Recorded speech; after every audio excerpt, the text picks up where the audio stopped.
My name is Jess. I'm the founder of A Mindful Message, which is a multilingual mental health service. And today we are having a conversation with a counsellor today at our lovely ones. So, Rebecca, do you want to take it away and introduce yourself?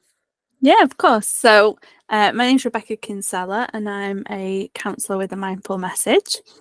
And my background is that I'm a person-centred counsellor. I've got a postgraduate diploma in counselling from Salford University. I'm currently actually doing my master's part-time. So What's person-centred counselling then? So person-centred counselling is where the focus is wholly around the person as a whole, so they can bring whatever they like, and I don't come with any agenda or anything like that. It is truly about what the individual needs, and I can meet those needs and support them in whatever they need to bring to our sessions. That is kind of the basis of person-centred counselling. And how long have you been doing this for? So I've been doing this for over 2 years now. So my previous career prior to that was a teacher. Oh, wow. So what made you that push? So from teaching going into counselling now, and you've done your education, you've done your postgraduates and everything else. What gave you that jump? I've always wanted to work in the mental health field from day one. It was a bereavement I experienced back in 2020 that kind of made me go, do you know what, it's now or never.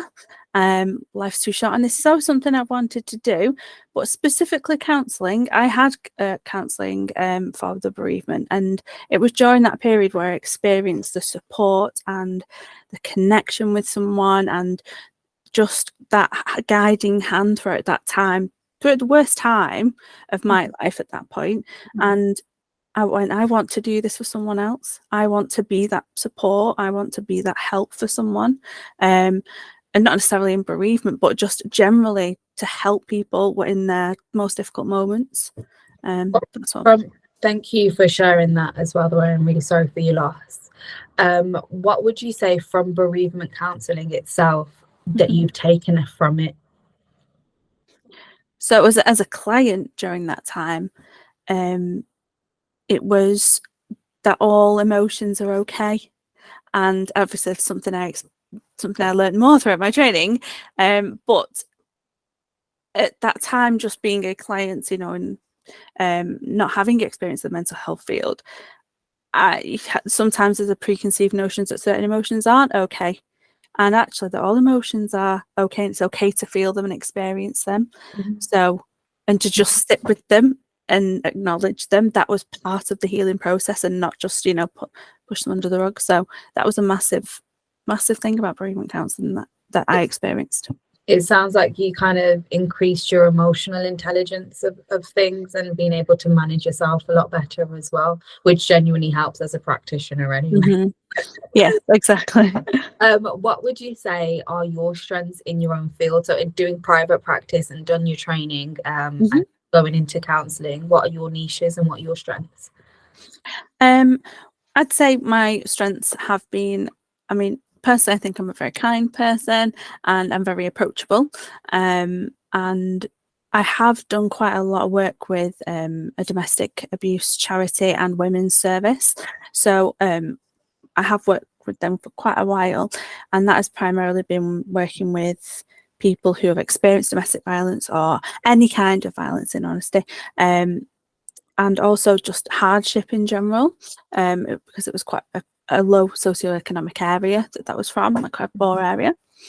And obviously with my prior career being teaching, I do have kind of an affinity with young adults, so to speak, and having worked with them for like nearly 10 years, obviously I worked in the college as well, so that kind of age as well. I understand those trials and tribulations of going through education and all the home life difficulties of that as well. And obviously also being in university so recently, kind of that student connection, despite me not being, that young student age, understanding that pressure as well. 100%. So like you touched on a few barriers there that I noticed, like for example being a whole organization that aims to overcome cultural and language barriers. Like when you've gone into these socio-economic deprived areas, they're going to have a lot of barriers too as well in even accessing counseling, women and knowing what counseling is. How would you say that, what were the main factors? Like would you say there were any other barriers in that area? Or I'd say in that area that I worked in, a lot of the barriers were unfortunately waiting lists. That is a common barrier, and it was also having the access to counselling, and especially with the women I worked with, it would have been the barrier of being seen to go for counselling, with a lot of them, in honesty, and taking that step forward to come for counselling was the biggest barrier for them. But obviously the people I met, I had overcome that, which was massive for them, and it is a big step for some people to come for counselling and take that step forward, but we know it can change lives. So what are the big symptoms that you've noticed, especially with cases in domestic violence and with people that are suffering with that either in the past or even currently? What are the major symptoms that you kind of deal with, or what are the things that you focus on to help that client recover and be the best version of themselves? Yeah.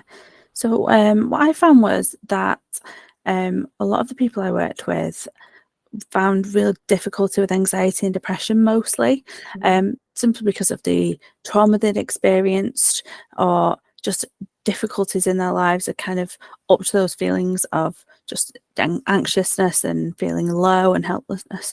So I'd say those are primarily the two biggest symptoms during that time, and it was about being person-centered, listening to my clients and working with them and giving them the time and the space to work through whatever they brought with them.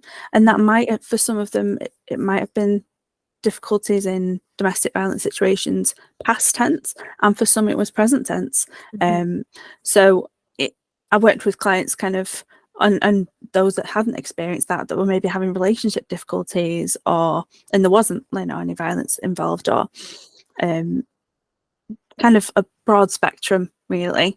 But I'd say those are the two things I work with the most: anxiety and depression at that time. And what would you say is your life motto? Like what keeps you going every day as a counsellor? I think the biggest thing I've kind of held myself is that if it matters to you, it matters. I love that. And that's a full stop at the end of that for me. If it matters to you, it matters. I like. And what makes you smile, Rebecca? Like what if something kind of brings you joy, what is it? Because being in the field that you are in, it's heavy. Yes, it is heavy. I'd say I do have a very supportive network, and my fiance, my little dog, in honesty, could love him at the end of the day. I think there's nothing better than pet therapy.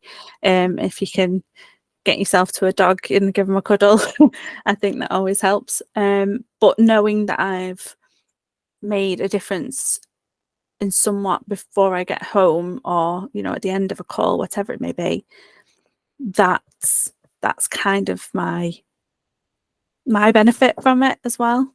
Does that make sense? It brings you joy. Yeah, exactly. Beautiful. And just to finish off, I would say, why did you join A Mindful Message? I just loved the fact that it was crossing, bridging gaps, and crossing these layers over of languages and counselling, because it is such a gap in our industry. It's massive. So it just absolutely stood out to me, and I've always wanted to work for somewhere that has a meaningful message behind it, which I don't mean to go on the pun of the name, but essentially it does. So that is the reason. I do want to make a difference with a team, and especially a relatively budding business and it's only growing, and you know, it's not already this massive thing that we're just all numbers here. We're not, you know, we're known. So yeah, that's the reason why.